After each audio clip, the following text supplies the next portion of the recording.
Dajjal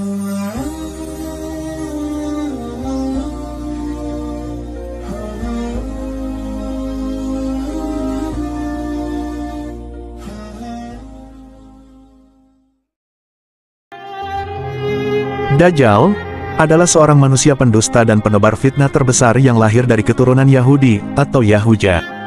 Dalam berbagai riwayat, Dajjal kelak akan dibunuh oleh Nabi Isa alaihi salam atas izin Allah subhanahu wa ta'ala di akhir zaman. Peristiwa ini menjadi salah satu tanda-tanda terjadinya hari kiamat.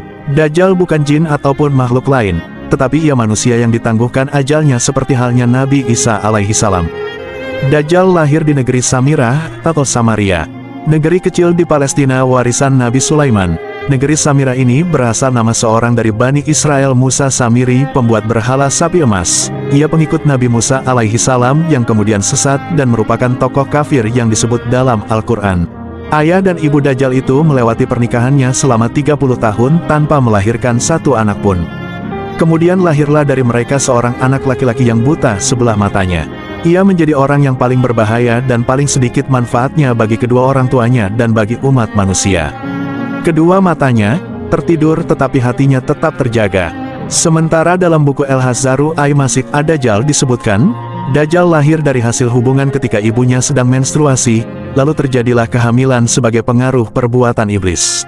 Dikisahkan, pada malam yang menakutkan diiringi embusan angin dan hujan lebat, pasangan suami istri itu mendengar suara dari patung sapi betina yang mereka anggap sebagai Tuhan mereka. Kemudian patung itu memberitahu kepada mereka akan kelahiran seorang anak. Setan mengetahui keinginan suami istri itu mendambakan seorang anak laki-laki. Karena itu setan memperdaya berhala itu seakan-akan memberi karunia anak dan meminta korban-korban sesembahan. Demikianlah cara setan menipu daya manusia. Perempuan itu pun melahirkan anak lelaki tetapi kedua matanya cacat sejak lahir. Bayi itu suka tidur malam dan siang dan jarang bangun.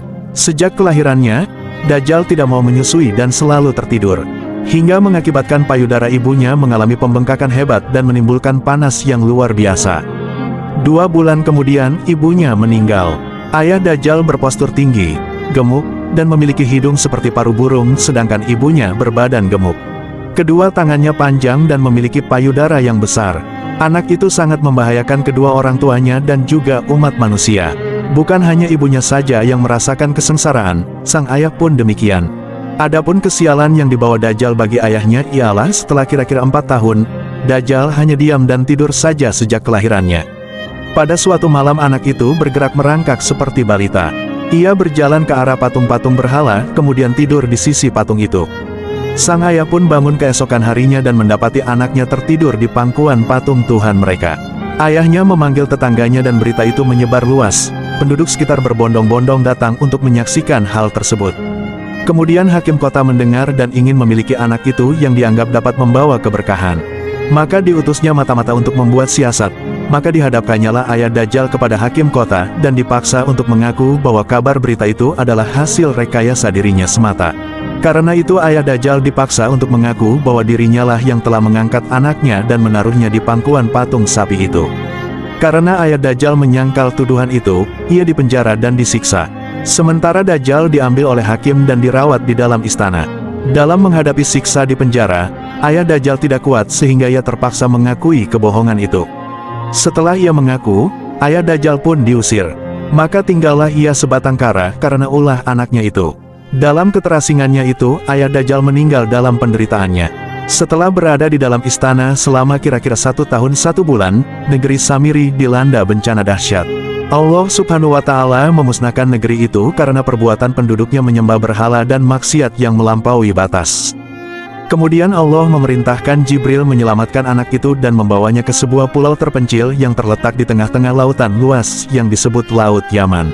Pulau yang didiami Dajjal ini dikenal dengan nama Jazirah, As-Suban, Ar-Rahib wa Adabah, Al-Halbah, yakni sebuah pulau yang terdapat ular mengerikan dan hewan berbulu tebal. Hewan melata yang berbulu lebat inilah yang menjaganya selama Dajjal mendiami pulau itu. Hewan ini disebut sebagai Al-Jasasah yang bisa berbicara layaknya manusia. Pulau itu berukuran kecil, bagaikan tumpukan bebatuan. Pulau itu terpisah dari gugusan pulau-pulau yang banyak jumlahnya. Dajjal sepanjang hari sepanjang tahun selalu tidur layaknya penghuni gua. Untuk diketahui kisah Dajjal ini tidak ditemui dalam riwayat yang sahih. Adapun kebenarannya kita masih membutuhkan referensi yang sahih selain yang diceritakan oleh kitab-kitab tersebut. Semoga video ini bermanfaat bagi kita semua. Jangan lupa terus dukung channel ini agar kami dapat memberikan kisah-kisah menarik lainnya.